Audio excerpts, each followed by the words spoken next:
सबने अपनी अपनी मान्यताएं, अपने अपने शब्द गढ़े हुए हैं। और कोई बात नहीं, समन संग एक ऐसा कॉमन शब्द है जो सब में फिट होता है। जैसे ताश के 52 पत्ते में एक 53वां पत्ता होता है, जोकर। उसे कहीं लगा दो, उसे कुछ ही बना दो। ठीक वैसे ही सारे जितने भी लोग अलग अलग हैं, उनमें समण शब्द फिट होता है। किसी के साथ बैठा दो, किसी के साथ लगा दो, वैसा ही हो जाता है। ये खास बात है। बताओ किस धर्म का है? हमारा किसी धर्म से विरोध नहीं, तो सारे धर्मों में जाने के लिए हम तैयार बैठे। पर हम किसी धर्म को मानते नहीं, पर हम किसी धर्म का विरोध भी नहीं करते, क्योंकि हम समण हैं। हम जानते हैं कि सारे धर्म समणी धर्म हैं, इसलिए यह विरोध नहीं, सारे हमारे हैं। वेशभूषा अलग है, जान पहचान अलग है, बात अलग है, भाषा अलग है, पर सारे एक है। तो सारे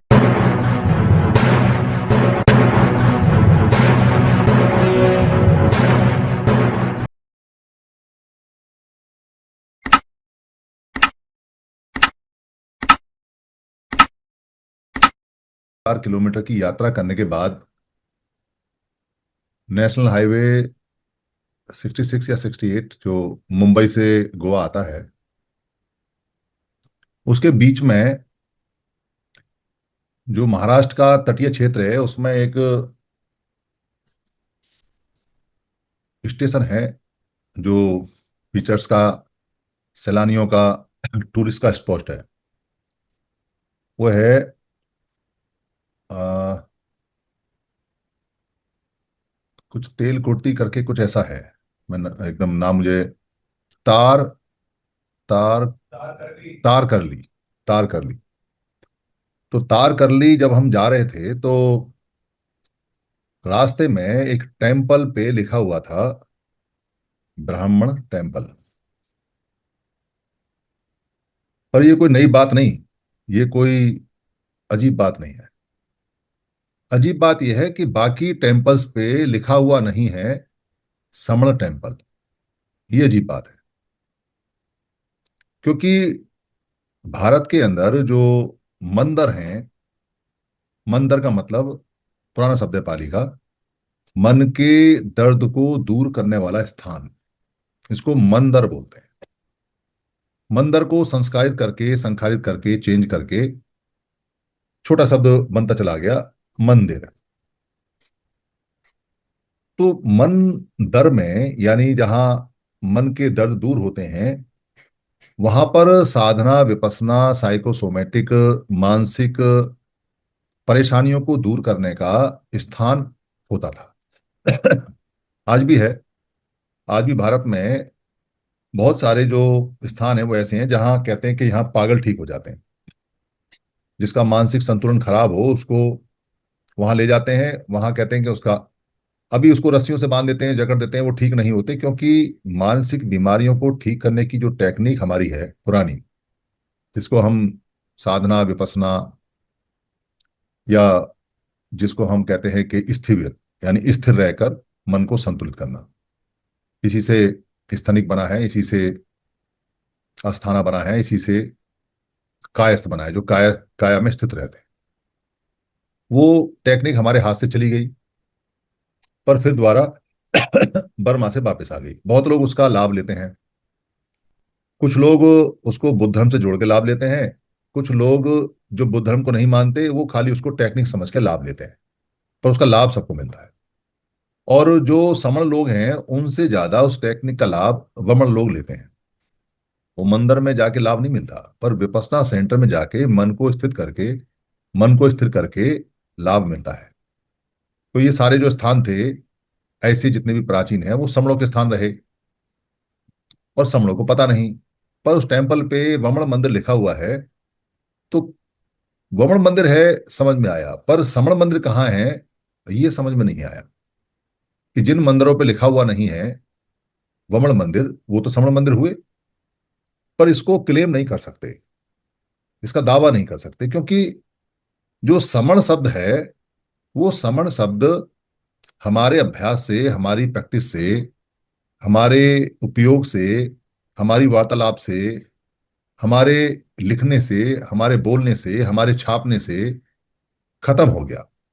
अगर हम उसको छापना बंद कर दिए, बात नहीं किए, तो खत्म हो गया।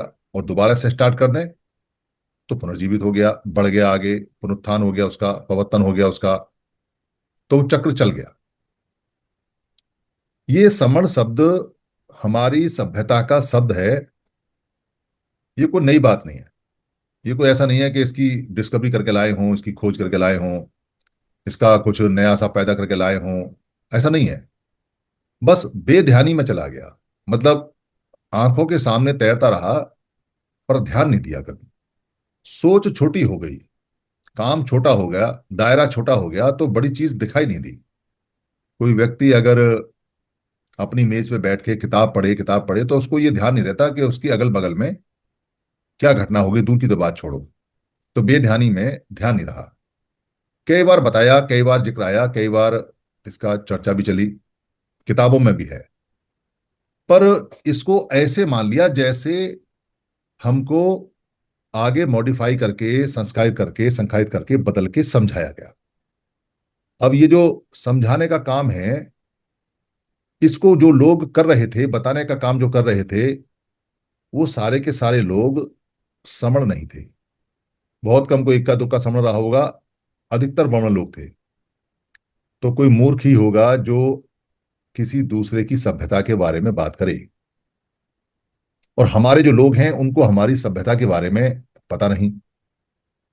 तो समण शब्द को अगर कभी निकल के आए, अगर कभी बाहर निकल के दिखाई दे, अगर कोई पूछे कि हमारा जो महापुरुष है उसको हम समण महापुरुष बोलते हैं, हम अपने भगवान बुद्ध को श्रमण बोलते हैं, महाश्रमण बोलते हैं, तो ये जो शब्द है इसका क्या मतलब है, क्या नहीं है, तो सिखा दिया, बता दिया। श्रम करने वाले को श्रमण कहते हैं। और जो भिक्खु हैं, भिक्खुओं को भी ये सिखा दिया गया कि जो श्रमण सभ्यता के लोग हैं वो केवल भिक्खु हैं और वही श्रमण हैं। ऐसा भी उनको बता दिया गया। बस बात खत्म हो गई।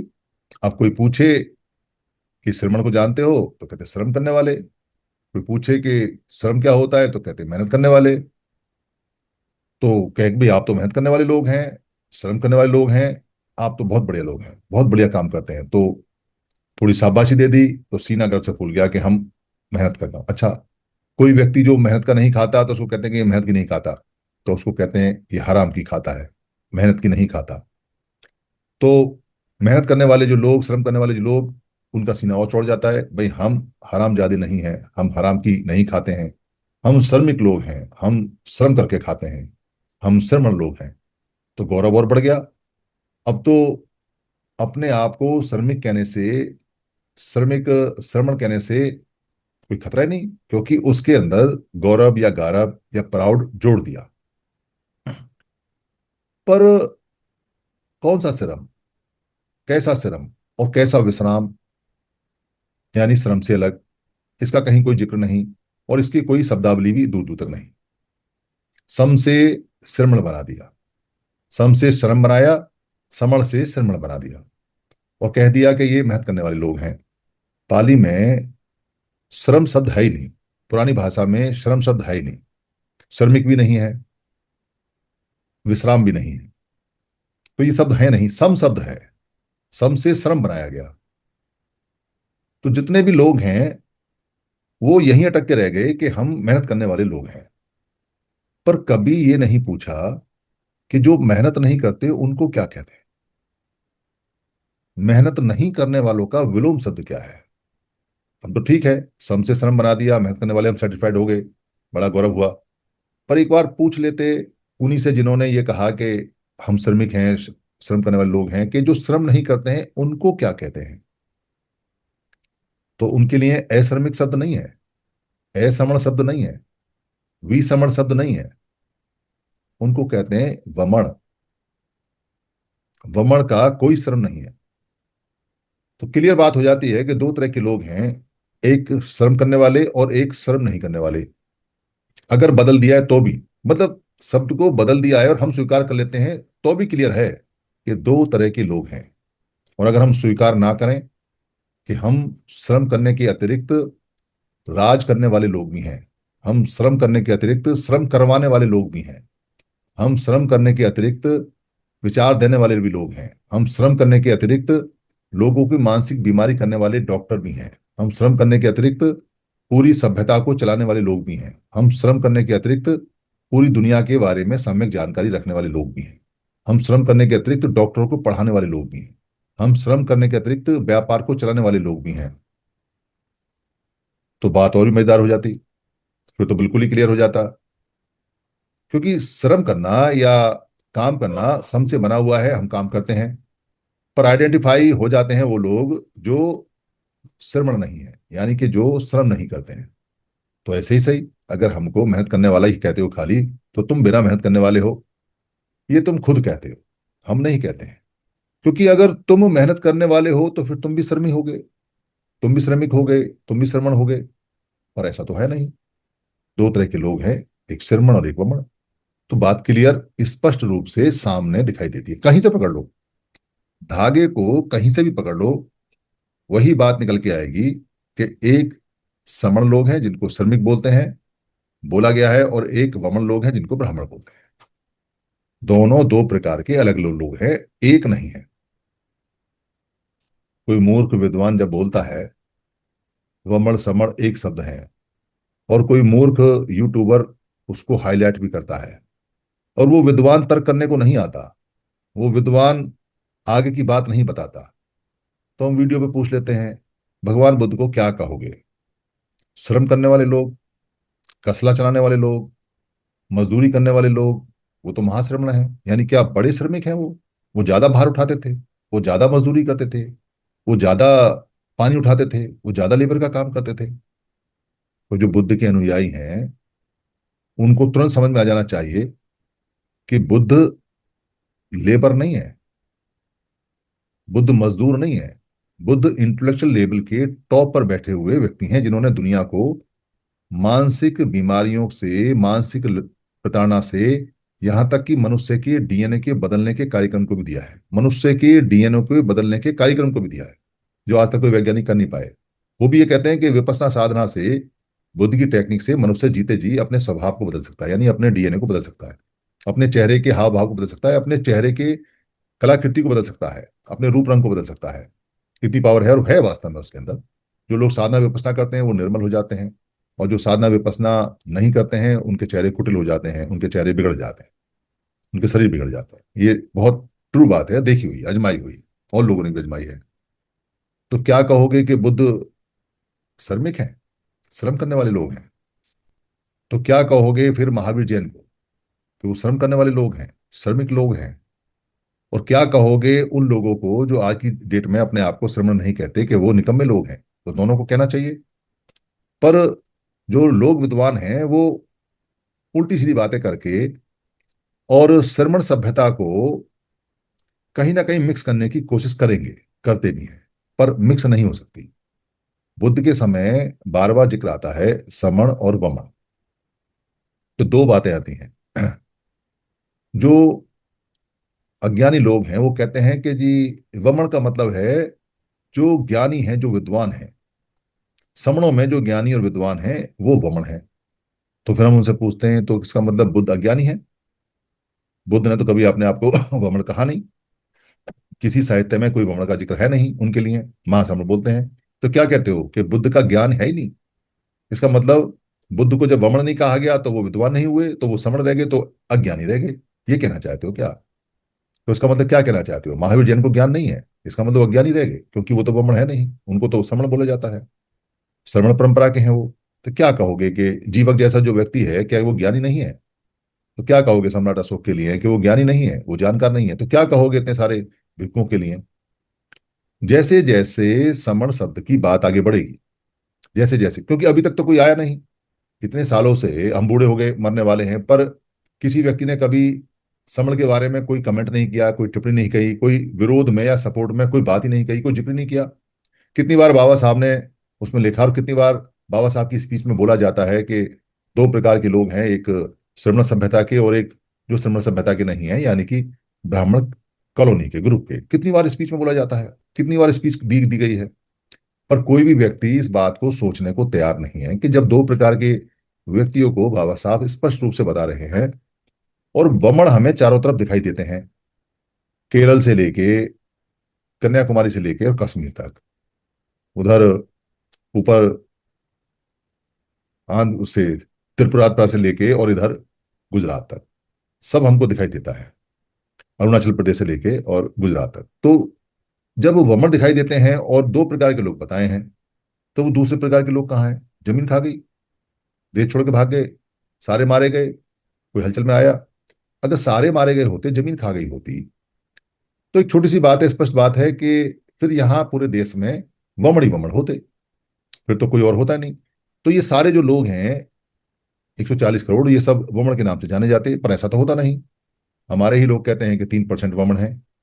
तो जब 3% वमन है, तो ये बाकी जो लोग हैं, और कुछ लोगों को और भी गिन लें कि वो वमनों के साथ चले गए, वो लोग सारे के सारे फिर कौन है? उनकी क्या आइडेंटिटी है? उनकी क्या पहचान है? उनको किस नाम से जाने हम? किस नाम से पुकारें उनको? कौन हमें उस वो देता है नाम? इसको भी हम सोचते नहीं कभी, इस पे हम चिंतन नहीं करते, इस पे मनन नहीं करते। और हम ऐसी बातों को अपनी पहचान लेके घूमते हैं जिनसे जीवन भर हमें नुकसान होगा, और पूरे जीवन नुकसान हुआ है। और मजेदार बात यह है कि हम जानते हैं कि इन पहचानों से हमें नुकसान है परमानेंट। हमारे बच्चे स्कूल में दबे रहते हैं, हमारे बच्चे कॉलेज में दबे रहते हैं, हमारे बच्चे ऑफिस में दबे रहते हैं, हमारे बच्चे जहां भी जाते हैं अपनी पहचान को इसलिए नहीं पता पाते क्योंकि ये पहचान उनको हराती है। ये पहचान उनका सब कुछ छीन लेती है, क्योंकि ये घटिया और नीची पहचान है। इस पहचान का काम है कि अगर इस पहचान को बताओगे तो आपका मनोबल, आपका धन बल, आपका शरीर बल सब जाता रहेगा। मानसिक रूप से आप कमजोर हो जाओगे, आर्थिक रूप से कमजोर हो जाओगे, शारीरिक रूप से कमजोर हो जाओगे, बलहीन हो जाओगे। फिर भी इस पहचान को लेके घूम रहे हैं। ये हमारे लोगों की विशेषता है कि जो चीज नुकसान देती रही है उसको कंधे पे डाल के घूम रहे हैं। ना केवल घूम रहे हैं, कई लोग तो उसका संगठन बना के भी घूम रहे हैं, कई लोग तो उस पर गर्व करके भी घूम रहे हैं, कई लोग तो चिढ़ के मारे, परेशानी के मारे गले में टांग के उसको घूम रहे हैं। क्यों घूम रहे हो? जो नुकसान देती है। इतनी बुद्धि नहीं है? अगर मान लो कोई चीज आपको नुकसान दे दे रही है तो क्यों रखी, साथ छोड़ दो उसको। और अगर नहीं छोड़ सकते हो तो समझ लो कि क्या है क्या नहीं है। तो पहचान, पुराने समय में जब हम लोग समण थे, तो क्या हमारी आंखें नीची कभी हुई? क्या हमारे बच्चों की आंखें नीची कभी हुई? क्या कभी हम अपनी पहचान बताने से पीछे हटे? बल्कि हमारी पहचान इतनी गौरवशाली रही है, इतनी ऊंची रही है कि जब हम ये कहते हैं कि हम समण हैं, श्रवण कह लो या समण कह लो, हम समण हैं, तो सामने वाले को हम ये भी कहते हैं कि ये जो नाम वमन है ये हमने तुम्हें दिया है। क्योंकि वम का मतलब उल्टा, वम, वमन का मतलब बहिमन, बाहर का आदमी, जो बाहर से भ्रमण करते हुए आया है, जो बाहर से आया हुआ, बाह्य, बाह्य मन, बाह्य मनुष्य। तो वम, वमन या बाह्य मनुष्य ब्राह्मण, ये नाम हमने दिया। तो साथ साथ हम ये भी कहते हैं, तो दिए जो चीज व्यक्ति किसी को देता है, तो जो देने वाला है वो हमेशा अपर हैंड उसका होता है, ऊपर, ऐसे हाथों, और लेने वाले का नीचे होता है। तो देने वाला ऊपर होता है, तो जो हम नाम दे रहे हैं, नाम देने वाले ऊपर हैं और नाम लेने वाले ऊपर हैं। पर श्रवण के साथ ही है ये कलाकारी। मतलब आप श्रवण का, अपने आप को श्रवण कहोगे तो वमन आपसे नीचे होगा। पर अगर आप श्रवण नहीं कहोगे अपने आप को, फिर आप कोई ऐसे पहचान बताओगे, कोई जाति की, कोई धर्म की, कोई राजनीति की, कोई संगठन की, कोई क्षेत्र की, कोई भाषा की, फिर आप ऊपर नहीं हो सकते। फिर सोसाइटी में सबसे टॉप में नहीं बैठ सकते आप। श्रवण ही वो पहचान है, श्रवण ही वो शब्द है जो बाय डिफॉल्ट, यानी अपने आप, इसमें कोई मिलाने की जरूरत नहीं है, इसमें कहीं कुछ बहस करने की जरूरत नहीं है, इसमें कहीं बहुत बड़ी किताबें पढ़ने की जरूरत नहीं है। और इसमें कोई नहीं मानता है तो ना माने, वो अपने घर जाए। अगर किसी को लगता है कि समण हमारी पहचान सबसे ऊंची नहीं है, तो जाओ भाई अपने घर। अगर तुमको अपनी ऊंची पहचान लेने में भी दिक्कत है तो तुम्हारा कुछ नहीं हो सकता, निकलो यहाँ से। पर अगर यकीन है कि भाई ये समण पहचान हमारी है और हमने बाकी लोगों को पहचान दी है, और इस बात का आपको यकीन हो गया है, तो फिर आपने काम पर लग जाना है। और क्या काम करना है? आप जितना समझ गए हो, जितना समझ सकते हो, हर एक व्यक्ति एक साथ सब कुछ नहीं समझ सकता। जब हम यहाँ बोलते हैं तो किसी को 10% पल्ले पड़ता है, किसी को 5% पल्ले पड़ता है, किसी को 20%। कोई बिरला होगा जो 100 का 100% कैच करता हो बात को, और उस पर फिर इस्तेमाल कितना करता है, कितना नहीं करता है, कितना वो प्रैक्टिस में लाता है, कितना अभ्यास में लाता है। पर करत करत अभ्यास के जड़ मत हो सुजान, यानी कि जड़ें भी अगर अभ्यास करो तो वो भी फूट जाती हैं। जड़ जो होती हैं, जो जड़े हुए लोग होते हैं, वो भी हरे हो जाते हैं, वो भी काम बन जाते हैं जो काम कभी ना बनते हो। अभ्यास इतनी बड़ी चीज है, इतनी अच्छी चीज है। अभ्यास करने से कोई बहुत बुरा काम भी सिद्ध कर सकते हो, और अभ्यास करने से कोई बहुत अच्छा काम भी सिद्ध कर सकते हो। तो कुछ नहीं करना, मैं समण हूं, मैं समण हूं, मैं समण हूं। सिमरन करो, जाप करो, हमारा मंत्र है। मैं समण हूं, मैं समण हूं। आंखों के आगे समण लगे, माइंड में समण छप जाए, बच्चों के दिमाग में समण चला जाए, बुजुर्गों के दिमाग में समण चला जाए। कोई पूछे खटाक से क्या है, तुम लोग कौन हो, तो कहना समण है। बस इसी में जीत जाएगी, इसी में यही काम है। इस छोटे से काम से हम बहुत बड़ी अपनी मुसीबतों को टाल सकते हैं और बहुत बड़ा लाभ ले सकते हैं। आप सोच नहीं सकते कि जिन व्यक्तियों की पहचान ही निम्न और छोटी होती है, उन व्यक्तियों की कोई चीज बड़ी नहीं होती। और जिन व्यक्तियों की पहचान बड़ी होती है, उन व्यक्तियों की घटिया से घटिया चीज भी बड़ी होती है। उदाहरण देख लो, भारत में जो लोग बाहर से आए, उन्होंने छोटी पहचान की स्वीकारता नहीं की। हमने उनको कहा, बाहर से आए वमन वमन लोग हैं, उन्होंने अपने आप को ब्राह्मण कहा, और उन्होंने अपनी पहचान को गौरवशाली बनाने के लिए किताबें लिखी, प्रचार किया, प्रसार किया, कहानियां लिखी, और वो एक मत, एक साथ, एक कमान एक फरमान में है। वो अपने पहचान से समझौता नहीं करते, इसलिए उस मंदिर पे लिखा हुआ है वामन मंदिर। इसलिए वो अपने को ऊंचा रखने के लिए कहते हैं कि ब्राह्मण सबसे ऊंचा है। किताबें भी उनकी, ग्रंथ भी उनके, सब कुछ उनका। लिखना चाहिए। जो व्यक्ति जानता है इस बात को कि ऊंचा रहने से सब कुछ प्राप्त होता है, उसको प्रयास करना चाहिए। इसमें बुरा और अच्छा मानने क्या बात है। व्यक्ति का राइट है, अधिकार है कि वो ऊपर के पायदान पर रहे। जो इकट्ठे हो जाते हैं वो सफल हो जाते हैं, जो इकट्ठे नहीं हो जाते वो टूट के नीचे गिर जाते हैं। दुनिया जानती है इस बात को, ये कोई नई बात तो है नहीं। वो इकट्ठे हो गए, जो अलग अलग देशों से आए थे वो सब इकट्ठे हो गए, हमने सबको ब्राह्मण कहा, वो सब इकट्ठे हो गए। इकट्ठे होकर उन्होंने अपने गौरव को बढ़ाया, अपनी पहचान को बनाया, उसकी कहानियां लिखी, उसकी किताबें लिखी, उसकी कथाएं बोली, उसका सारा काम किया। हमारी ही संघ की स्टाइल उन्होंने सीखी, हमारे ही सब कुछ प्रचार प्रसार सीखा। हम टूट गए, हम बिखर गए। उन्होंने हमको तोड़ने के लिए, अपने बढ़ाने के लिए पूरे प्रयास किए। सामूहिक प्रयास किए, इकट्ठे होकर प्रयास किए, तो उनको लाभ मिल गए। हमने प्रयास नहीं किए, हम इकट्ठे नहीं हुए, तो हमको नुकसान हो गए, हमको हानि हो गई। तो मत हो अभी भी इकट्ठे, उठाते रहो हानि। कितने भी पढ़े लिखे सही, कितनी बड़ी पीएचडी सही, कितने बड़े जानकार सही, कितने बड़े बुद्ध के जानकार, कितने बड़े अम्बेडकर के जानकार, कितने बड़े रविदास जी के जानकार, कितने बड़े कबीरदास के जानकार, कितने बड़े आईएएस, कितने बड़े आईपीएस, कितने बड़े बिजनेसमैन, कितने बड़े नेता, कितने बड़े संगठन चलाने वाले, कितने बड़े धर्मों को चलाने वाले, चलाते रहो, खूब चलाओ। अलग अलग चलाओ, अलग अलग चलाओगे तो जिंदगी में फल नहीं आ सकता। फल आएगा जब इसको सबको सामूहिक रूप से चलाओ। अब सामूहिक रूप से कैसे चलाएं? सबने अपनी अपनी मान्यताएं, अपने अपने शब्द गढ़े हुए हैं। पर कोई बात नहीं, समन संग एक ऐसा कॉमन शब्द है जो सब में फिट होता है। जैसे ताश के 52 पत्ते में एक 53वां पत्ता होता है जोकर, उसे कहीं लगा दो, उसे कुछ ही बना दो। ठीक वैसे ही सारे जितने भी लोग अलग अलग हैं, उनमें समन शब्द फिट होता है। किसी के साथ बैठा दो, किसी के साथ लगा दो, वैसा ही हो जाता है। ये खास बात है। बताओ किस धर्म का है, हमारा किसी धर्म से विरोध नहीं, तो सारे धर्मों में जाने के लिए हम तैयार बैठे हुए हैं। पर हम किसी धर्म को मानते नहीं, पर हम किसी धर्म का विरोध भी नहीं करते, क्योंकि हम समण हैं। हम जानते हैं कि सारे धर्म समणी धर्म हैं, इसलिए हम विरोध नहीं, सारे हमारे हैं। वेशभूषा अलग है, जान पहचान अलग है, बात अलग है, भाषा अलग है, पर सारे एक है। तो सारे संगठन हमारे हैं, जितने भी संगठन हैं, किसी भी संगठन ले लो, समणों के संगठन हमारे हैं। तो हम उनमें भेद नहीं करते। इकट्ठे हो जाओ, जीत जाओगे। तो समणों की राजनीतिक पार्टियां, हम किसी भी राजनीतिक पार्टी का ना सपोर्ट करते ना ही विरोध करते, पर कहते हैं कि भाई सब इकट्ठे हो जाओ, जीतोगे तभी। नहीं तो बहस कर लो, आ जाओ, तो तर्क वितर्क कर लो। तर्क वितर्क करने आते नहीं, और अपने अपने लड़ते रहते हो। लड़ते रहो, जब तक लड़ते रहोगे अलग अलग मरते रहोगे, दुनिया दर से उधर हो जाएगी, तुम्हारा कुछ नहीं हो सकता। इस बात को समर संघ हर तरह से कहता है। क्रोध में भी कहता है, प्यार से भी समझाता है, सैद्धांतिक रूप से भी समझाता है, वैचारिक रूप से भी समझाता है, और लोगों के उदाहरण देके भी समझाता है। जानवरों के उदाहरण देकर समझाता है, पेड़ पौधों के उदाहरण देकर समझाता है, अपने पुराने संघ का उदाहरण देकर समझाता है, और अब जो टूटन हुई है उसको देकर समझाता है। समझ में आता है। सब समझ जाते हैं, जो समझ जाते हैं वो काम पे लग जाते हैं। तो क्या काम है? काम है लोगों को ये बताने का कि हम समन हैं, हमारी आइडेंटिटी समन है, मैं समन हूं। ये नहीं कहना है कि समन संघ से जुड़ जाओ, आओ और सुनो और समझो। अगर नहीं लगता है कि मैं समन नहीं हूं, तो आओ तर्क वितर्क कर लो। तर्क वितर्क में समझ में आता है, ठीक है, नहीं आता है तो जाओ। जब कभी समझ में आए तो आ जाना, वरना तो बेइज्जती हमेशा जिंदगी भर होगी होगी। पर समणों की बेइज्जती नहीं हो सकती। समण शब्द में वो ताकत है, आप इसको आजमा लो।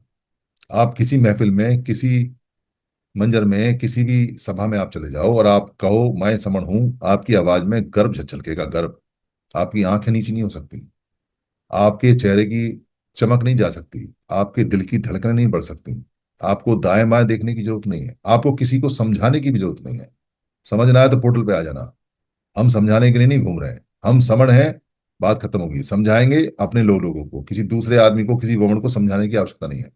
घर में परिवार को समझाएंगे, पत्नी को समझाएंगे, रिश्तेदारों को समझाएंगे, भाई वमन ही हैं हम, समण ही हैं हम।